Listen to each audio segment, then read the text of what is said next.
Welcome to Amberger Smackdown at todaysfinancialnews.com. I'm J. Christoph Amberger. According to the European mainstream and the UN, global warming is caused by evil American Republicans driving SUVs to the mall. The sole salvation for the world lies in establishing a barter system of carbon dioxide indulgences and sorting household trash all the way to Tuesday. But over the past few years, scientific studies have pointed at other culprits: volcanoes, underground coal fires, decomposing vegetation releasing methane, cow flatulence, even expanding forests in the northern hemisphere ruthlessly absorbing sunlight and energy. But the most recent studies suggest an entirely different sort of planet-destroying hooligan. Birkenstock-wearing European Greens and environmentalists with burlap shopping bags and stained denim overalls, the right pant leg rolled up to avoid contact with the greased chain of their black Holland bicycle. And of course yellow buttons with smiling red suns saying Atomkraft nein danke in 4 languages.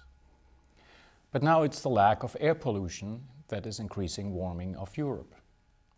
You see, car emissions are now low in sulfur. Diesel engines have filters not just for soot but microsoot. Power plants have carbon scrubbers, and acid rain, just a nostalgic memory. But those clouds of pollutions that the global warming warriors in Eastern and Western Europe spewed all over the continent well into the 1980s contain planet-saving sulfate aerosols that work like a filter on sunlight. They reflect shortwave solar radiation back into space, reducing the amount of energy passing into the layer of air closest to the ground. As the sulfur particles decline, their cooling effect no longer works the way it once did. Europe is getting hotter. Of course, the next logical steps are quite clear. Establish a barter system that encourages the release of sulfates and soot into the pristine skies over Europe, and identifying one of the main contributors to global warming: President George Bush and the Clean Air Act of 1990.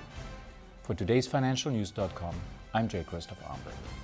Prices could realistically get as high as $73 to $74 a barrel this summer.